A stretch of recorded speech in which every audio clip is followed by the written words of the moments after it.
Assalamualaikum warahmatullahi wabarakatuh. Alhamdulillah wassalatu wassalamu ala Rasulillah Muhammad ibn Abdullah. Asyhadu an la ilaha illallah wahdahu la syarikalah wa asyhadu anna Muhammadan abduhu wa rasuluh. Allahumma shalli ala sayyidina Muhammad wa ala alihi wa ashabihi wa man tabi'ahum bi ihsan ila yaumil qiyamah. Qala Allah ta'ala fi kitabihil karim. A'udzu billahi minasyaitonir rajim. Bismillahirrahmanirrahim.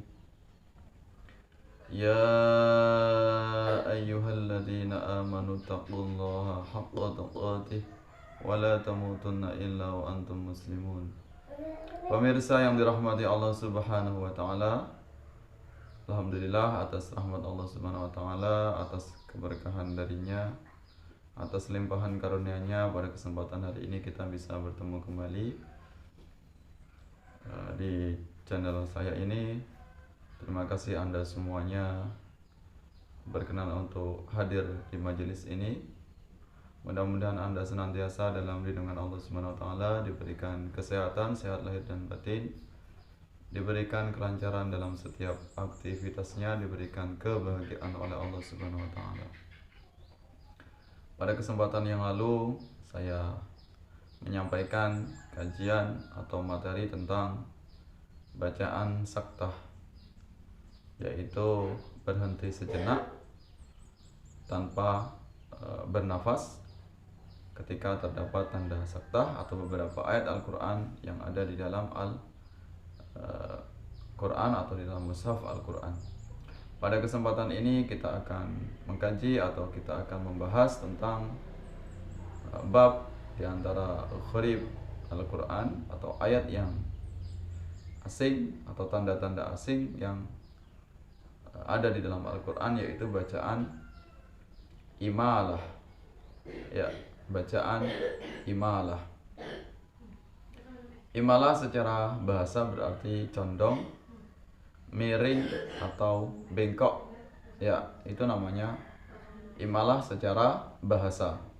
Kemudian imalah secara istilah yaitu memiringkan bacaan atau mencondongkan bacaan yang semula adalah bacaan tanda fathah, kemudian dimiringkan ke dalam bacaan tanda yang berharokat kasroh. Ya, memiringkan atau mencondongkan bacaan yang berharokat fathah kepada bacaan atau kepada tanda yang berharokat kasroh atau tanda yang di atas kita miringkan atau mengarah kepada bacaan yang tanda kasroh atau tanda yang bergaris bawah. Kemudian tentang pembagian bacaan imalah ini, menurut Imam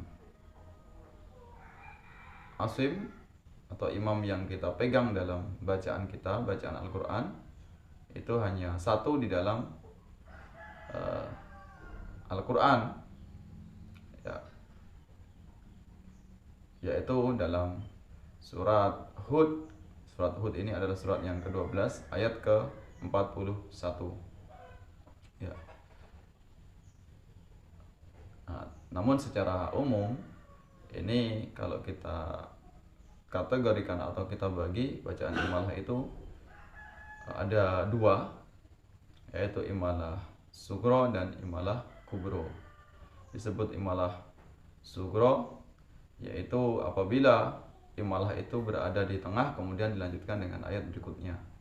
Nah, imalah sugro inilah yang dipegang oleh qiraah Imam Asim, ya, riwayat Imam Hafiz yang selama ini kita pakai dalam membaca Al-Quran.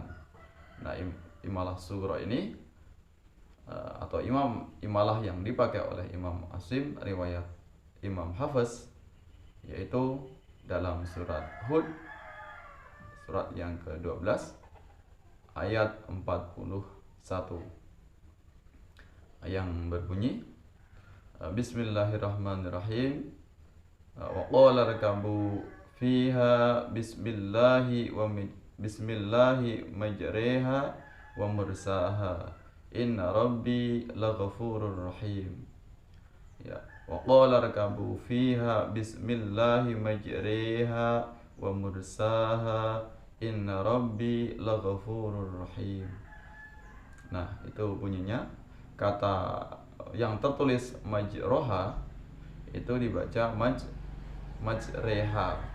Ya, ini dalam qiraah yang diriwayatkan oleh qiraah Imam Asim, riwayat Imam Hafiz, dibaca majreha. Yang tulisannya di situ majroha. Biasanya di dalam mushaf kita atau mushaf Utsmani, mushaf Al-Qur'an yang kita pakai itu sudah diberi tanda di atas bertulisan kecil yaitu imalah. Ya, insyaallah bisa kita cari atau bisa kita dapatkan di dalam surat Hud ayat 41 sudah ada tanda kecil. Kalau kita teliti akan nampak di situ tanda imalah saat ada kata yang berbunyi majreha. Qala rkabu fiha bismillahi majriha wa mursaha inna rabbi laghafurur rahim.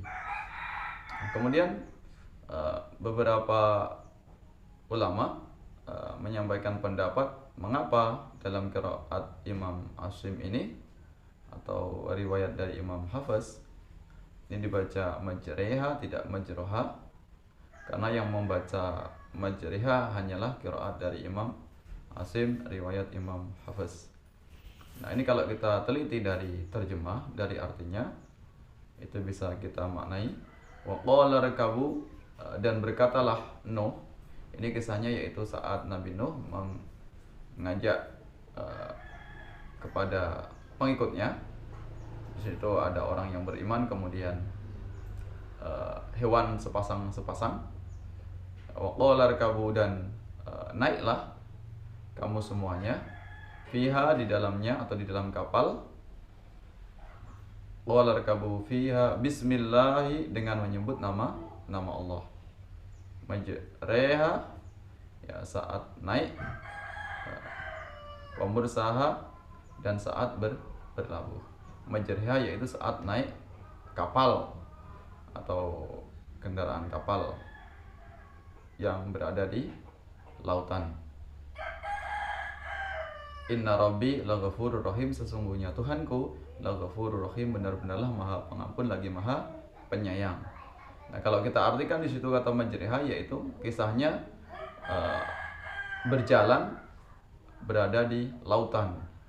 Ya, majriha ini berasal dari kata jaro yang artinya berjalan atau mengalir. Nah, karena berhubung di ayat tersebut yang berjalan itu adalah layarnya atau kapalnya Nabi Nuh yang di lautan, yang tentunya kita tahu bahwasanya tidak akan tenang karena di situ ada ombak yang bergerak, sehingga kapal itu tentu akan nampak bergerak atau tampak bergelombang, sehingga tidak tenang mantap sebagaimana kendaraan yang berada di daratan. Sehingga menurut para ulama, kenapa bacaan tersebut dibaca majriha ketika berlayar di lautan, karena mengikuti dari arti atau makna tersebut. Ya. Wa qala rkabu fiha bismillahi majriha wa mursaha inna rabbi laghafurur rahim. Nah, ini pendapat beberapa ulama dibaca imalah. Kemudian ada beberapa pendapat ulama yang lain yang mengatakan kenapa itu dibaca imalah, karena agar para qari atau pembaca sehingga merasakan bagaimana perjalanan atau kisah Nabi Nuh ketika berada di kapal bersama dengan orang yang beriman, para pengikutnya, jadi merasakan suasana batin atau suasana hati, sehingga benar-benar menghayati ayat yang dibaca.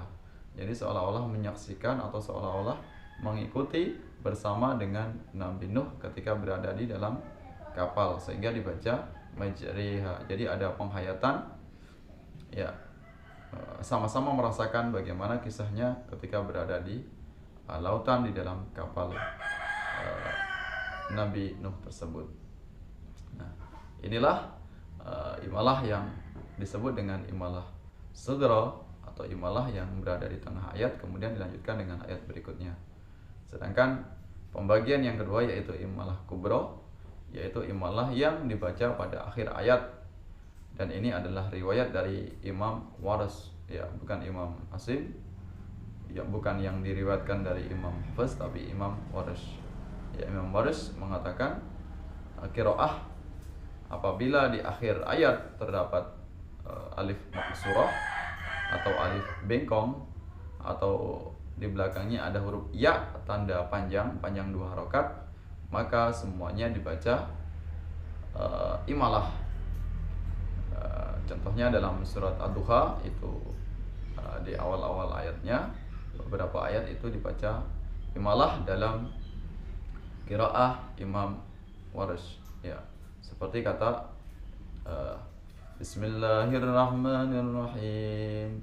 Ya kalau kita contoh dalam surat Ad-Duha, wadduha wallaili idza saji ma wadda'aka rabbuka wa ma qala walal akhiratu khairul laka minal ula walasawfa yu'tika rabbuka fatardi alam yajidka yatiman fa'awi wa wajadaka dhallan fahdi wa wajadaka ailan fa'aghni.